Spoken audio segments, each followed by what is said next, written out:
Hello and welcome friends, sports time में आपका स्वागत है। गाबा टेस्ट मैच का दूसरा दिन एक्शन से भरपूर रहा, जहां पहला दिन जो था वो बारिश के कारण काफी इफेक्टेड हो गया, एक तरीके से धुल गया था। दूसरे दिन बहुत एक्शन देखने को मिला। पहले टीम इंडिया ने थोड़ा सा जोर लगाया, फिर उसके बाद ऑस्ट्रेलिया ने जबरदस्त फाइट बैक किया। बीच में एक कंट्रोवर्सी भी जो है जसप्रीत बुमराह को लेकर हो गई है, उस पर भी बातचीत करेंगे। शुरुआत जसप्रीत बुमराह से ही करते हैं, क्योंकि टीम इंडिया इस टेस्ट मैच के अंदर ना बैकफुट पर नजर आ रही है।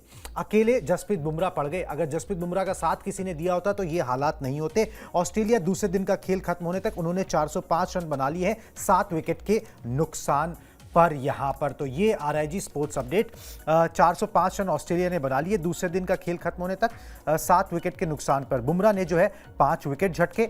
ट्रेविस हेड ने 152 रन की पारी खेली और स्टीव स्मिथ ने जो है यहां पर एक शतक बनाया। 535 दिन के बाद उन्होंने टेस्ट क्रिकेट में जो है शतक बनाया। टीम इंडिया ने उनकी भी फॉर्म में वापसी करा दी। तो मोटा मोटा जो है वो ये हुआ है जी, दूसरे दिन का खेल जिस इस तरीके से चला है।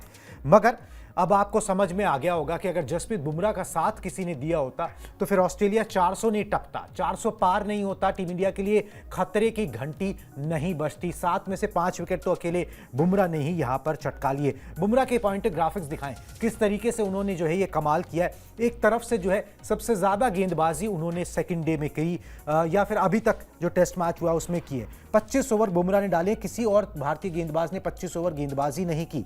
72 रन देकर 5 विकेट उन्होंने हासिल किए। नीतीश और सिराज को एक एक विकेट मिला है। टॉप ऑर्डर के बल्लेबाजों को बुमराह ने आउट किया। 241 रनों की साझेदारी को बुमराह ने तोड़ा।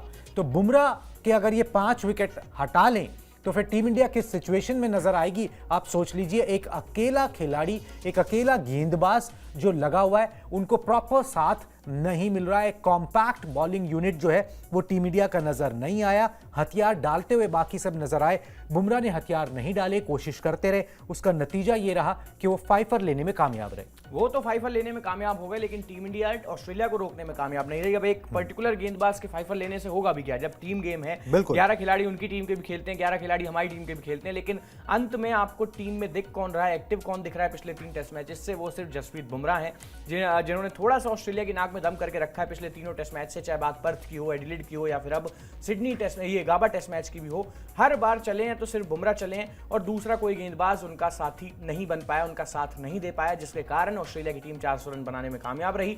अब या तो इंडियन टीम 400 पहुंच जाए अपनी पारी में, किसी तरीके से जो स्कोर इन्होंने बनाया उसका बराबरी कर ले, वरना ये 5 दिन का एक बड़ा टेस्ट मैच है। अकेले बुमराह कुछ नहीं कर पाएंगे। ऑस्ट्रेलियन टीम एक बार फिर से जीतने में कामयाब रहेगी।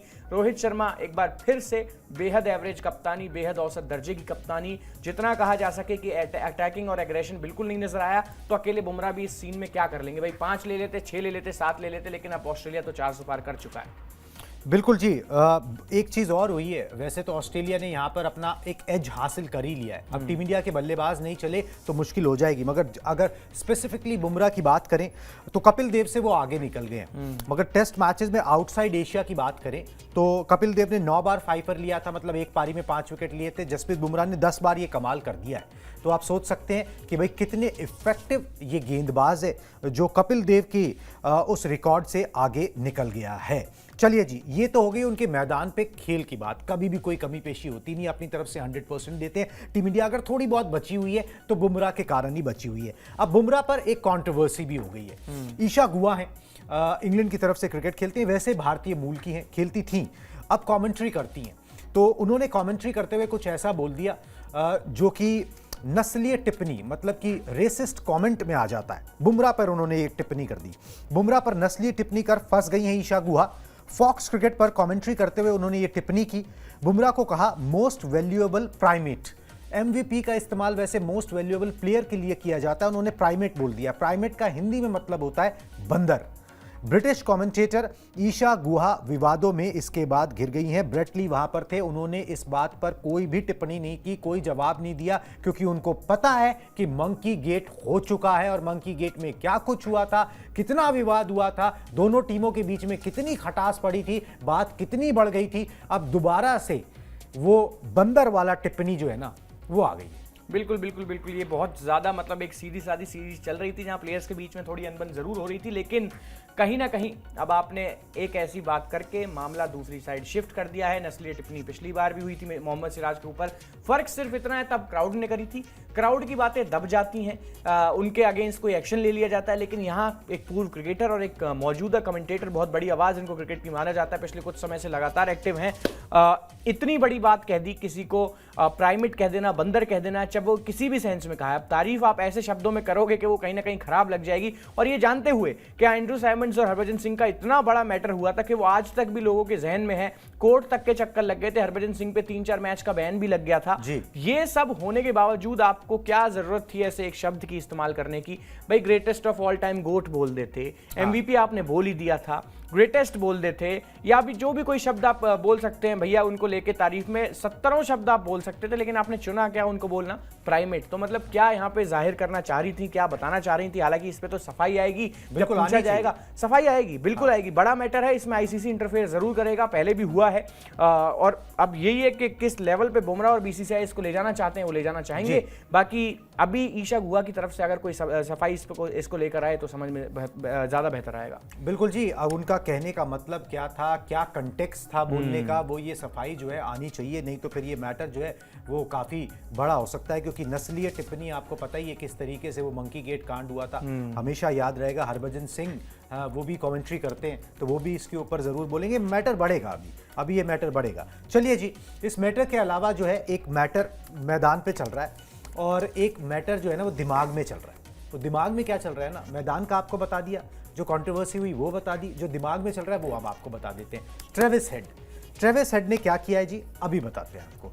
ट्रेविस हेड ने फिर किया टीम इंडिया को परेशान।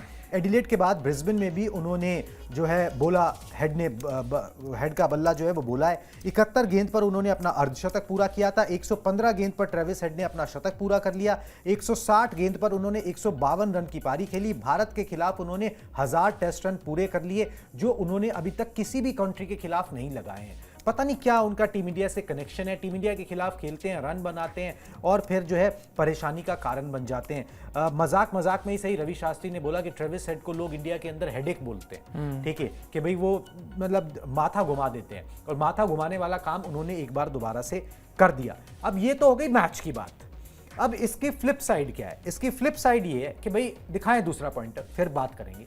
ट्रेविस हेड ने अपने करियर में, टेस्ट करियर में 9 शतक लगाए, ये 9वां है, इससे पहले 8 लगाए। टीम जहां पर जो 8 उन्होंने शतक लगाए, उन टेस्ट मैच में ऑस्ट्रेलिया को जीत मिली, मतलब 8 शतक और 8 जीत। फिर उनके वनडे फॉर्मेट पे आ जाते हैं, उन्होंने 6 शतक लगाए हैं। जिन 6 मैचेस में उन्होंने शतक लगाया उसमें ऑस्ट्रेलिया को जीत मिली। कुल जमा हो गए जी 14 मैच। 14 मैच के अंदर जब उन्होंने शतक लगाया तो उन 14 मैचेस में ऑस्ट्रेलिया को जीत मिल गई। अब ये उनका 15वां शतक है, ये मैच चालू है। क्या इस 15वें मैच में भी ऑस्ट्रेलिया लकी रहेगा?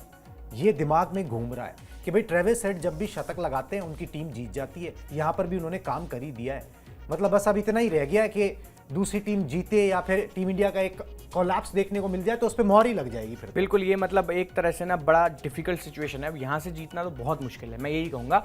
बाकी इम्पॉसिबल तो कुछ नहीं है, गाबा में पहले बहुत बार जीते हैं। अगर 450 बना लेते हैं इनको अभी ऑल आउट करके, क्योंकि गेंदबाजी फर्स्ट इनिंग बहुत इंपॉर्टेंट। हाँ, गेंदबाजी में तो दम ही नजर नहीं आ रहा है। जिस तरीके की गेंदबाजी हमारी हो रही है, बिल्कुल औसत, मैं कहूँगा गेंदबाजी सिर्फ जसप्रीत बुमराह कर रहे हैं, बाकी सब अपना ओवर निकाल रहे हैं और इंतजार कर रहे हैं कि दोबारा से कब जसप्रीत बुमराह गेंदबाजी करने आएंगे। तो ये तो सरासर मतलब एक गेंदबाज के ऊपर पूरी टीम 11 खिलाड़ियों की इस वक्त निर्भर है।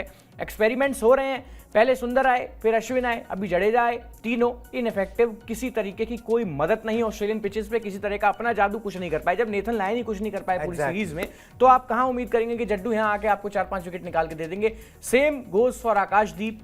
हर्षित राणा की जगह टीम में जरूर आए, लेकिन इतने इनइफेक्टिव, कहीं ना कहीं मार पड़ी, रन्स खूब पड़े, अच्छे स्पेल्स थे उनके भी, 1-2 ओवर बड़े अच्छे थे, लेकिन भाई विकेट लेने में कामयाब नहीं हो पाए। मोहम्मद सिराज एग्रेशन 100% और विकेट्स एक बार फिर से खाता खाली है। सिर्फ एक विकेट मिली है उनको, if I am not wrong, PAT Cummins को उन्होंने आउट किया है। इसके अलावा उनको भी कुछ नहीं मिला, बट एक विकेट वो भी पैट कमिंस की, पूरा टॉप ऑर्डर तो बुमराह ने निपटाया है। और जब तक बुमराह वो काम करते 400 रन लग चुके थे, क्योंकि एक बुमराह को आराम से खेला जा सकता है, बट बाकी गेंदबाजों का क्या, जो और टीम में 4-5 गेंदबाज हैं वो क्या करेंगे। तो ऐसे में फंसना तो कहीं ना कहीं समझ में आता है कि फंसना तो था ही। तो अब इसके बाद क्या रह जाता है कि ये ट्रेविस हेड के सेंचुरी से भाई ऑस्ट्रेलिया हमेशा जीतता है, कभी हारता नहीं है। तो एक ही चीज है, या तो यहाँ से अपनी पारी में 450-500 रन बना लो, एटलीस्ट उनके तो इस जिंक्स को तोड़ो। हाँ, तो एटलीस्ट उनकी पारी का कहीं ना कहीं, अब जो उनकी पारी में रन आए उतना बराबरी का अगर उनकी कर लो किसी तरीके से तो वेल एंड गुड है। वरना अगर कहीं से 180 रन भी छोड़ते रह गए तो वो इतनी तेजी से रन बनाएंगे अपनी तीसरी पारी में कि चौथी में आप पे चेज करना फिर भारी हो जाएगा। और चौथी पारी का एवरेज स्कोर 161 रन है। हाँ, वो हमने एक बार 327-28 चेज किया, बस जब किया था 4 साल पहले, उसके अलावा तो मुझे नहीं लगता कि कुछ हुआ है। बिल्कुल जी, ये परेशानी तो सामने खड़ी है और ट्रेविस हेड अपनी टीम के लिए बड़े लकी हैं। जब भी शतक लगाते हैं टीम जीत जाती है। टीम इंडिया के लिए बड़े अनलकी हैं। टीम इंडिया के खिलाफ वो कुछ ज़्यादा ही चलते हैं, कुछ ज़्यादा ही प्यार है उनको टीम इंडिया से। और अब इस जिंक्स को तोड़ना है। तो अब देखिए, ये सीरीज़ उस मुहाने पे खड़ी है कि अगर अब बल्लेबाजों ने जोर नहीं लगाया, इस क्रूशल मौके पर हाथ खड़े करके रन नहीं बनाए, तो ये सीरीज हाथ से निकल सकती है, ये टेस्ट मैच हाथ से निकल सकता है और WTC के फाइनल जो है वो हाथ से निकल सकता है। बहुत चीज़ों पर असर पड़ सकता है। ये क्रूशल मोमेंट है और बल्लेबाजों को इस बार चलना होगा। हर बार गेंदबाज करके नहीं देंगे, कभी कभार उनका भी ऑफ डे होता है और फिर बल्लेबाजों को स्टेप अप करना होगा। अगर उन्होंने स्टेप अप नहीं किया अपनी फर्स्ट इनिंग्स के अंदर, तो फिर चीज़ें मुश्किल हो जाएंगी। फिर आप समझिए कि बहुत मुश्किल हो जाएगा। फिर ये जो रिकॉर्ड दिखा रहे हैं ना कि ट्रेविस हेड जब भी शतक बनाते हैं उनकी टीम जीत जाती है, चीजें उस तरफ जो है बढ़ने लग जाएंगी। चलिए जी, ट्रेविस हेड की बात करी तो स्मिथ की बात करना बनता है। उनका भी शतक लगा है और काफी दिनों के बाद लगा है। स्मिथ ने 535 दिनों के बाद टेस्ट क्रिकेट में शतक ठोका है। 185 गेंद पर स्मिथ ने पूरा किया अपना 33वां शतक। 190 गेंद पर खेली स्टीव स्मिथ ने 101 रन की पारी। टीम इंडिया के खिलाफ 10वां टेस्ट शतक है उनका। हेड और स्मिथ के बीच में 241 रनों की साझेदारी हुई है। सिर्फ 2 खिलाड़ी हैं जनाब जिन्होंने टीम इंडिया के खिलाफ 10 टेस्ट शतक लगाए हैं, जो रूट और स्टीव स्मिथ। स्टीव स्मिथ को आपने जगा दिया। बिल्कुल जगा दिया जी। अभी अच्छे खासे सोए हुए थे पिछली 2 सीरीज से, पूरे 21 में भी उतने अच्छे नहीं चले थे। एक ही टेस्ट मैच सेंचुरी थी, उसमें भी जीत नहीं पाई थी उनकी टीम, ड्रॉ हुआ था वो टेस्ट मैच सिडनी में। लेकिन अब टीम इंडिया कहीं ना कहीं ऑस्ट्रेलियन टीम जीत के एकदम कगार पे है। बेशक पहली पारी हुई है, लेकिन जितना उन्होंने कहीं ना कहीं टॉस हार के भी अपर एंड ले लिया इस टेस्ट मैच में। टीम इंडिया ने इस टेस्ट सीरीज में 3 टॉस जीते और तीनों में, मतलब मैं तो कह रहा हूँ एक डिसीजन ऐसा नहीं था कि ठीक था, भले ही पहला टेस्ट मैच जीते हों। तो ये परेशानी की बात है भारतीय टीम के लिए कि अभी तक ट्रेविस हेड अकेले मार रहे थे और कोई चल नहीं रहा था। अब आपने स्टीव स्मिथ से भी रन खा लिए, तो ये बात भी होगी कि ऑस्ट्रेलिया के दूसरे बैट्समैन भी अब रन मारने लगे। अगली पारी तक मार्नस लाबुशेन के भी रन आ जाएंगे। ट्रेविस हेड ने तो बोल दिया भैया हमारे टॉप 6 जो है अच्छा शेप अप कर रहे हैं। हम तो ये देख रहे हैं कि भाई श्रीलंका में 2 टेस्ट मैच जीत के WTC का फाइनल खेले। बस तो उसके लिए भाई इलाज तो एक ही है कि अपने 3 टेस्ट मैच किसी तरह टीम इंडिया जीत ले, वरना ऑस्ट्रेलिया तो अपना काम कर रही है बड़े अच्छे से। बिल्कुल, ऑस्ट्रेलिया अपने पेस पर आगे बढ़ रही है। उनकी चीजें एकदम, उन्हें पता है करना क्या है, उन्हें सीरीज जीतनी है, उनको ज्यादा टेंशन है नहीं उनके पास। आप न्यूजीलैंड से 3-0 हारे हो, जिसके कारण अब आप इस सिचुएशन में खड़े हो। अब आपको यहां से टेस्ट मैच जीत के दिखाने हैं, नहीं तो फिर ऑस्ट्रेलिया चल दी WTC फाइनल की तरफ। चलिए जी, सिराज की बात कर लेते हैं। भाई अब मैदान पे तो उतना अच्छा कुछ ज़्यादा हो नहीं पा रहा। पिछली बार गाबा में खेले तो 6 विकेट लिए थे, अब अभी तक तो 1 ही विकेट निकाला है उन्होंने। मगर टोटका उन्होंने पूरा किया, मगर चला एक ही बार। ठीक है जी, मैच के दौरान मोहम्मद सिराज ने एक टोटका किया। लाबुशैन को गेंदबाजी कर रहे थे, उनसे कुछ वर्बली भी कुछ बोल रहे थे। और उसके बाद हुआ क्या कि वो लाबुशैन के पास गए और फिर वहाँ पे बेल्स जो है ना उन्होंने बदल दी। लाबुशैन अगले ही ओवर में नीतीश रेड्डी का शिकार बन गए, तो ये टोटका उनका काम कर गया। कैच पकड़ने के बाद विराट ने फैंस को इशारा भी कर दिया, ऑस्ट्रेलियन फैंस को, मुंह पर उंगली रखी और बोल दिया भाई चुप रहो, ठीक है, क्योंकि आप लोग बहुत ज़्यादा बोल रहे हो, कमेंट्स कर रहे हो, बू कर रहे हो, रेसिस्ट कमेंट्स भी कर रहे हो। तो भाई वहाँ पर ये इशारेबाजी भी हो गई। सिराज के साथ ये है कि भाई उनका वो कभी चलते हैं, कभी नहीं चलते हैं, कभी ऑफ डे होता है, कभी कुछ होता है। जिस दिन चलते हैं बड़े अच्छे लगते हैं, मगर उनकी जबान चलती रहती है, उनकी हरकतें जो है वो चलती रहती है। होएं दूसरी टीम के स्किन में आप घुसें, मगर उससे ना फायदा अपने को होना चाहिए, दूसरे को नहीं। हो तो लेकिन दूसरे को ही रहा है ना। फिलहाल तो जो सिचुएशन है वो यही कह रही है कि फायदा ज़्यादातर दूसरे को हो रहा है। तो ये कहीं ना कहीं बड़ी दिक्कत की बात है भारतीय टीम के लिए कि घुस रहे हैं, अच्छी बात है, एग्रेशन भी दिखा रहे हैं, बड़ी अच्छी बात है, लगातार लड़ भी रहे हैं, दूसरे खिलाड़ियों की आंखों में आंखें डाल के दिखा रहे हैं। लेकिन भाई उसका फायदा तो तभी है ना जब आप विकेट्स लें, दूसरे को परेशान करें, कम से कम विकेट के कॉलम में आपके 3-4 तो नजर आए, या फिर एक आध टॉप ऑर्डर बल्लेबाज का विकेट हो, तो वो तो कुछ हो नहीं रहा, सिर्फ स्किन में घुसे जा रहे हैं, उससे होना जाना कुछ नहीं है, मतलब उससे आपको पर्टिकुलरली फायदा कुछ नहीं होगा।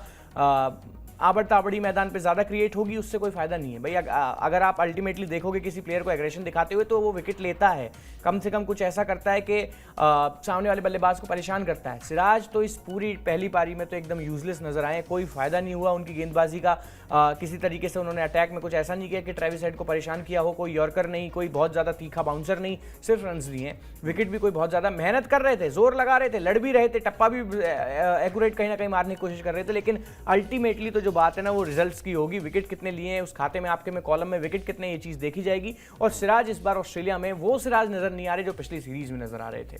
बिल्कुल जी, वो सिराज नजर नहीं आ रहे, मगर अभी भी देखिए आप, अभी उम्मीद बाकी है, ठीक है, उम्मीद पे दुनिया कायम है, अभी टीम इंडिया की बल्लेबाजी बाकी है। उससे पहले ना ये टेस्ट मैच किधर जा रहा है ये कहना थोड़ा जल्दबाजी है, ठीक है। वो एक पारी जो है ना, वो जो टीम इंडिया की अब बैटिंग आएगी वो इंपॉर्टेंट है, ना सिर्फ इस टेस्ट मैच के लिए, इस सीरीज के लिए। तो we are waiting for that, और जो भी अपडेट्स होगा आप तक पहुंचाते रहेंगे। अभी मुझे और दीपेश को दीजिए इजाजत, टाटा बाय बाय।